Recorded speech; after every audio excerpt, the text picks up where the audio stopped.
I'm a Swiss Army Knife YouTuber since 14 years. Meanwhile, I have a lot of experience with the blades of a Swiss Army knife, and that's why I ask myself often the question, is the 2 × 20° factory edge of a Swiss Army knife really the best cutting edge angle for an experienced user? Or could I increase the performance with a smaller cutting edge angle? In this video I will do several cutting tests with wood and rope with different cutting edge angles. My goal is to find the perfect angle which delivers the sweet spot between cutting performance and edge retention. So stay tuned if this sounds interesting for you.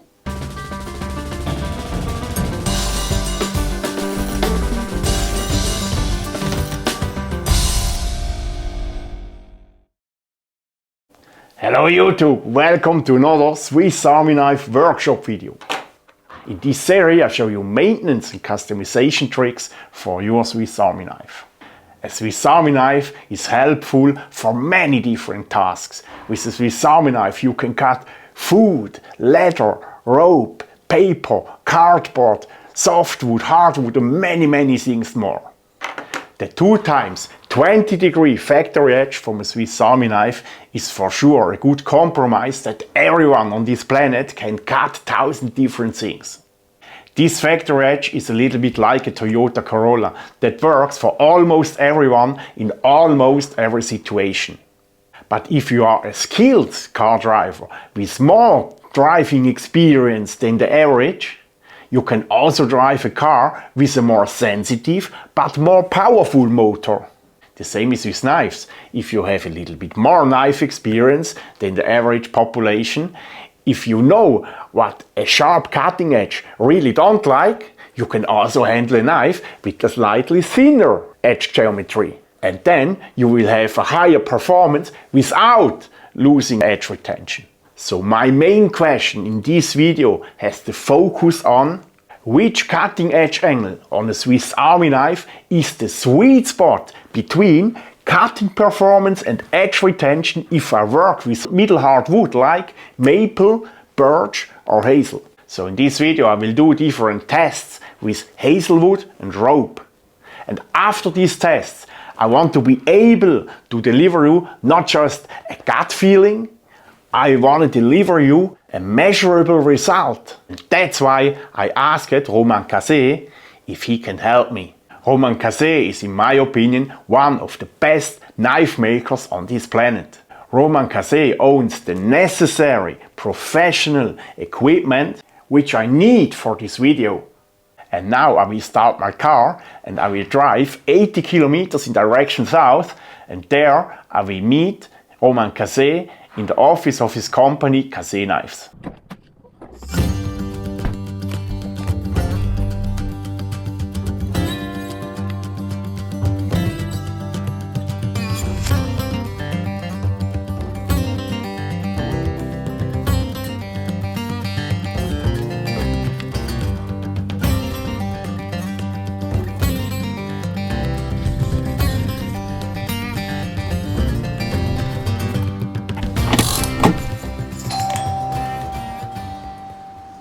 Now we are sitting in the office of Cassé Knives, and for those who don't know Roman, please can you introduce yourself? Yeah, of course. So my name is Romain Cassé and I make high-end custom knives here in Switzerland by hand. And Felix asked me to share a little bit of insights because my specialty is high-performance knives made from specialty steels up to 71 Rockwell C, such as CPM Rex 121 and all the crazy stuff, and I obsess over very thin behind geometries, so I think we have an interesting day ahead. Super, thank you. The link to Roman's social media platforms and to his website you find here and in the description box below. And now Roman will tell you what we want to do today. Right, so we want to find out what is the best edge geometry for woodworking with a Swiss Army knife, and in order to do that, Felix has brought 3 identical factory new Swiss Army knives, and we'll put different edge angles on these, and we will use a number of analysis methods to find out what the best thing is. We will start by measuring everything with the Newton sharpness tester. A few words on that later. Then we want to make some picture with a microscope. Yes, and the angles we will set with TS Prof KO3. Felix will tell you a few more things about that system later. I use it too, it's amazing. And then Felix will do some wood cutting, is that right? Yes, I will do 200 rough cuts in a hazelwood stick with these 3 knives with the different geometries. And we will compare under the microscope what is happening on the blades. We will show you the sharpness results with the Newton, and we will show you the pictures of the edge. So it's going to be an amazing day, I think. And lots of work for you, especially carving. Perfect, let's go! Let's go! So these are the knives we use for the test. 1, 2, 3. And we decided to put 3 different angles on this knife. On the first, we want to make a 20-degree angle per side. On the second, we want to make a 70.5-degree angle per side. And on the last, we want to make a 15-degree angle per side. And we will do that with the TS Proof KO3. And by the way, this is the best guided sharpening system I know. At the end of the video, Roman and me will show you the highlights of the sharpening system, and we will tell you something about our experience with the sharpening system. If you want to jump direct to this part, go forward to minute 24. So now I start with the grinding work. The first knife has a 20-degree angle per side.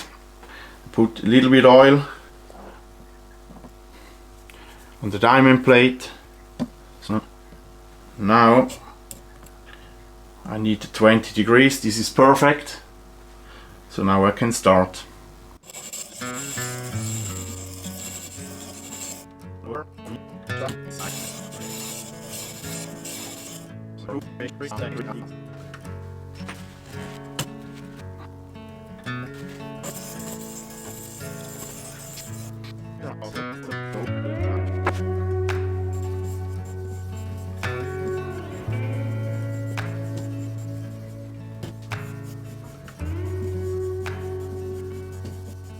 Now after 20 minutes, the grinding work to the 3 desired target angles is done.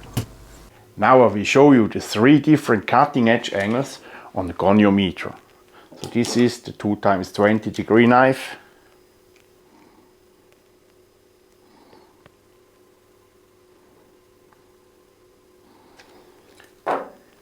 This is the 17.5 degree knife.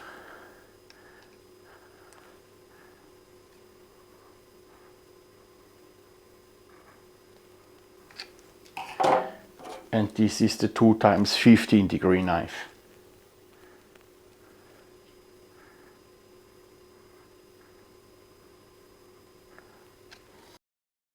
To prove that the quality of the 3 cutting edges are pretty much identical, I will show you now some pictures from the microscope. Like this you can compare visually. Okay, so what we want to do now is we want to compare different edge angles, 15 degrees, 70.5 and 20 degrees. And before Felix will do 200 cuts in hazelnut with each knife, we want to scientifically measure the cutting performance. And what we have is the Newton sharpness tester. This is a very nice machine that will bring down a controlled test medium with a controlled force and drag it alongside the entire blade. Basically what's happening, there's a sensor. If you press on this sensor, I can show you this in the camera. There's a little, if you look at this orange bar, this is already as a visual representation. However, I have hooked it up to my computer over there, and it will draw some graphs and it will show you the force in Newton, and that's why it's called Newton. So let's go. I think the best thing is if I just show you and explain as we go. And I think this is a very good solution for sharpness testing because there's no human involvement. I don't have to hold the knife or push the knife down. As long as I manage to get this knife in the vertical position, this test will work very well. So you can see it's cutting it now, and now it's dragging it across, and it has a very fine sensor.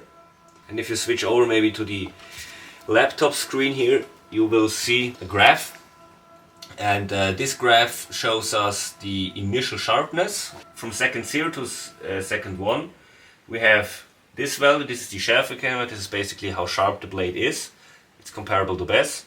And this graph here, which starts at second 1 to around second 3, will show you the overall force required to cut. So the overall force was 1.26 Newton, and the initial cutting force required to cut into the strip was 1.4. Okay, so this was at 15 degrees per side. So just as a reference, that's 1.4, that's quite a good result. A razor blade I found as low as 0.8. But yeah, for a knife of this geometry, that is quite good actually.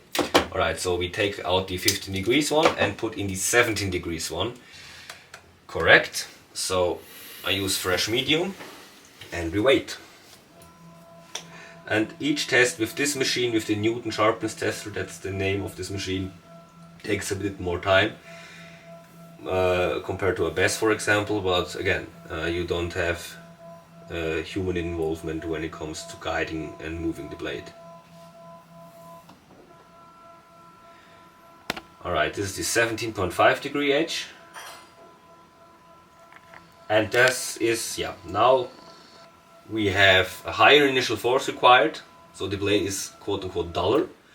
And the smoothness of the edge is the same, so we can see actually Felix has done a good job sharpening. Thank you. I mean, we have seen on the microscope before that these edges were very comparable, but you can see a very similar result. So more force overall. As you can see the second graph. This is just the average, so ignore that. So let's see what the 20 degrees per side edge does. There we go. And of course I use my Swiss cyber tool to do that. 1, 2, 3 turns and go. Now let's see what happens.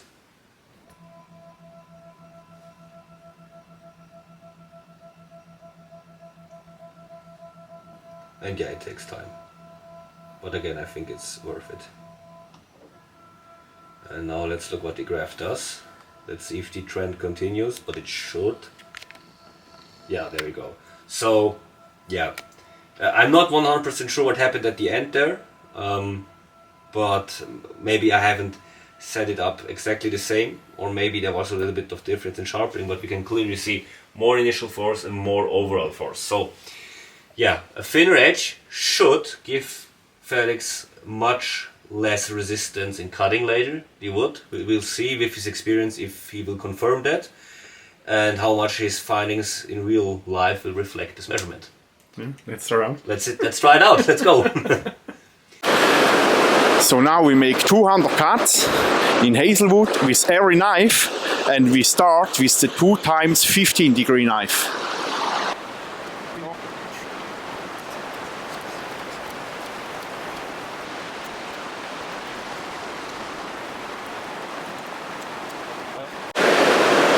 Okay, now we make the next 200 cuts with the 2 times 17.5 degree knife.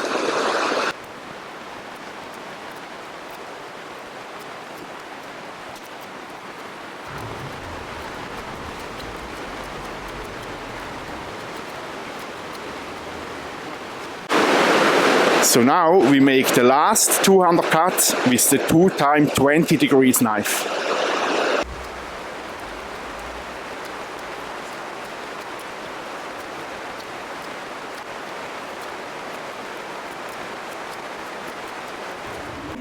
Alright, so we are back.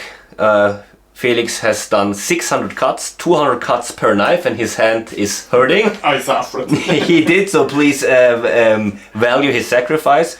And we have thoroughly cleaned all the edges with isopropanol alcohol to make sure there's nothing on there. We have looked at it with the microscope again. So these are the pictures from the microscope. On the right side you can see the pictures from the cutting edge after the 200 cuts.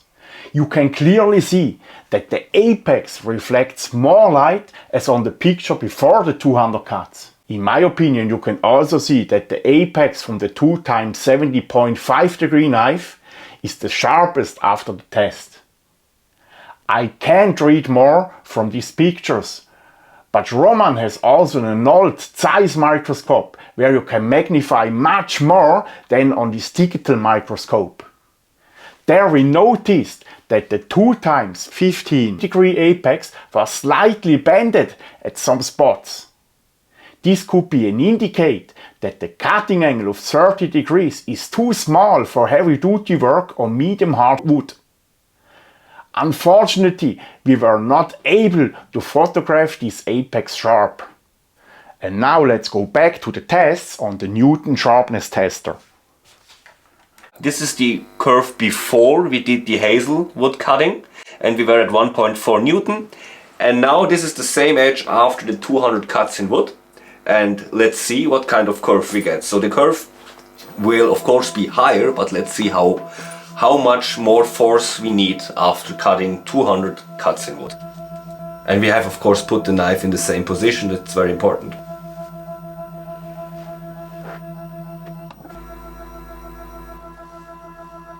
Yeah, you can see there's a significant increase from 1.4 to 2.4. So 1 Newton of initial cutting force more is required, and of course the overall cutting force as well has increased. So this blade has dulled severely. But now the question will the difference from this curve to this curve be smaller, larger, or the same with 17.5 degrees? Let's see how this one changed.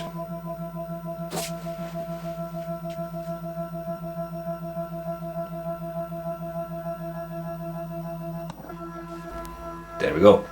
Now this is very interesting, and this kind of confirms, or it does confirm what I always like to say. While we of course have a significant dulling, with the 15 degrees per side edge we had a loss of 1 Newton. With the 17.5 degree per side edge we only have a loss of around 0.6 Newton. So almost, like, you know, it's about 60% loss versus 100% loss. So this is what I have experienced before with this class of steel. It can take too low of an angle. That looks very good actually. Yeah. So let's check out how much sharpness the 20 degrees per side lost. Super. And yeah, 200 cuts is quite a bit.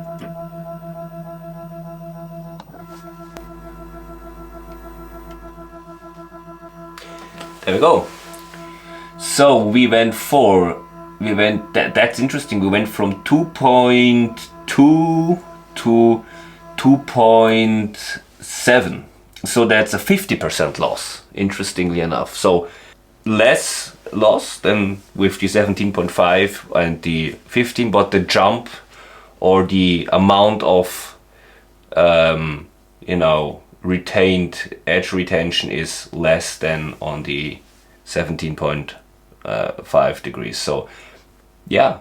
So until now I think it looks like that the cutting edge geometry of 2 times 70.5 degrees is the sweet spot between cutting performance and edge retention, as soon you don't work with material which is harder than middle hard wood. To double check the results of the Newton sharpness tester, I will do a simple rope cutting test now. I will do this rope cutting test with the unused front part from the blades. So now I want to show you they are all on the same sharpness level.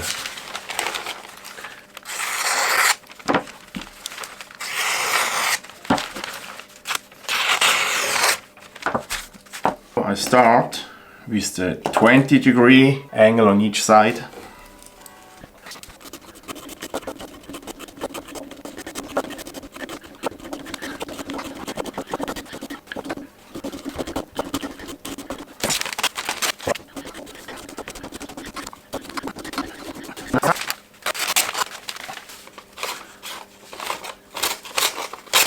Okay, now it's finished. After 135 cuts, the 2 times 20 degree edge can't cut paper anymore. Now the 2 times 70.5 degree knife.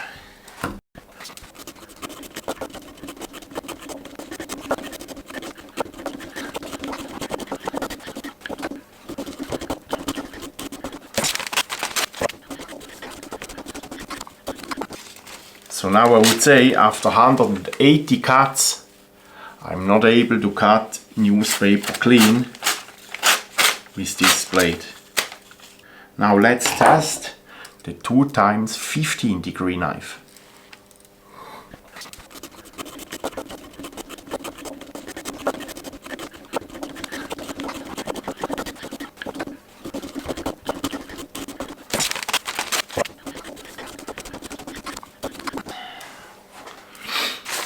Hundred and 40 cuts.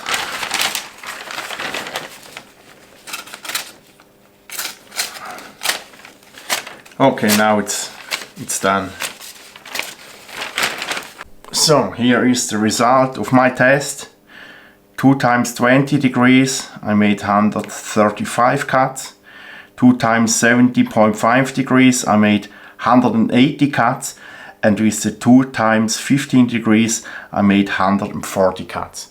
So this test is not scientific, but this test confirmed what we saw on the Newton sharpness tester.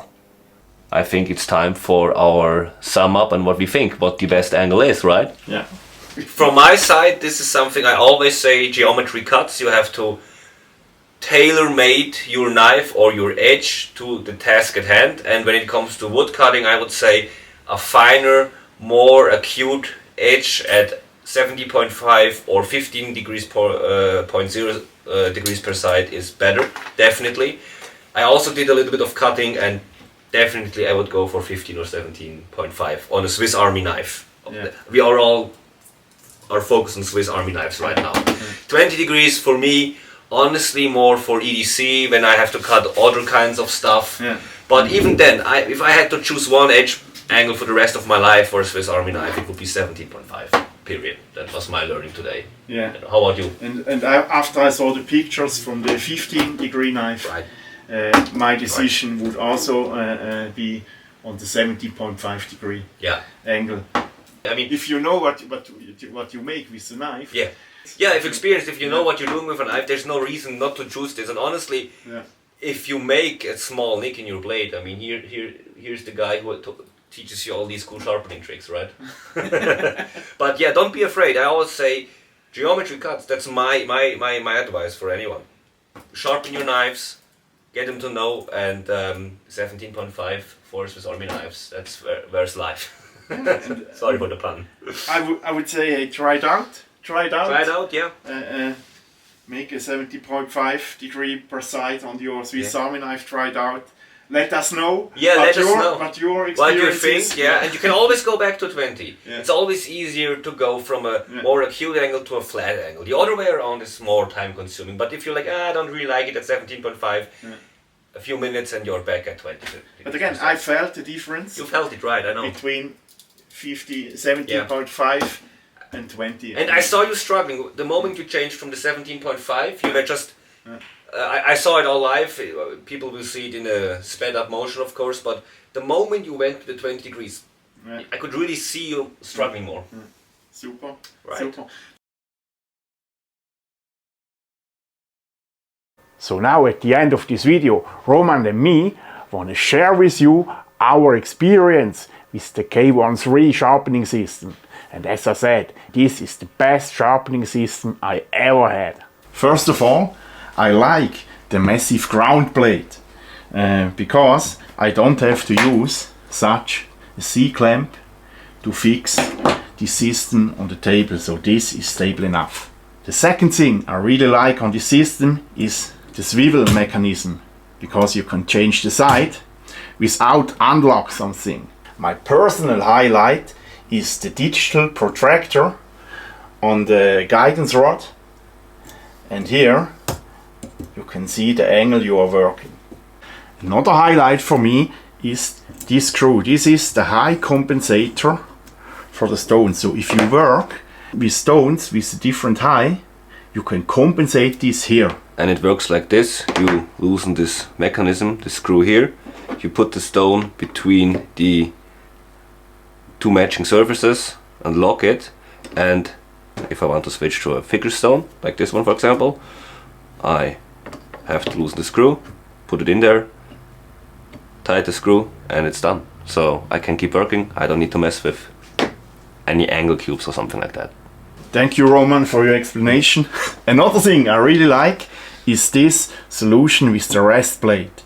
So if you want to change the side, or if you want to change the grinding stone, you can put the guidance rod on this rest plate, and like this you can manipulate whatever you want. This is perfect. Another thing I really like on the KO3 is this wheel where I can adjust the angle. Here on the older model, this is the cadet model, you have to loosen this screw and then you have to change the angle, but hey, yeah, it's, look at this. Yeah. So this is the much better solution. I really like this wheel. The only thing that annoys me a little bit on this system, tells you Roman, because he has the much better English than me. Yeah, so while it's very cool that we can calibrate this system with this calibration plate, because we have two flat surfaces, it can be hard to tell when these two flat surfaces match. So the trick we like to use is taking a flashlight here and looking from the other side and checking where the light shines through. But the straight edge would have been better, because you have just more accuracy matching surfaces with a straight edge on a flat surface, but and you can see it much better. And you can see it much better, but then again, this is it's not even complaining, but it's critique on a very high level. Let us just say that. But it's amazing that you can do it at all. And yes, this high quality sharpening system has its price, but you buy it once in a lifetime. This was a super interesting project together. Yeah, really, it was. Thanks so much that you took the time for. Yeah, thank you for coming. I mean, it was awesome. This is the stuff I love to do. And I would say, don't forget to go on his website and his Instagram and his YouTube channel. The links you find in the description box below. Right. And I would say, see you in 2 or 3 weeks. Bye. Cheers.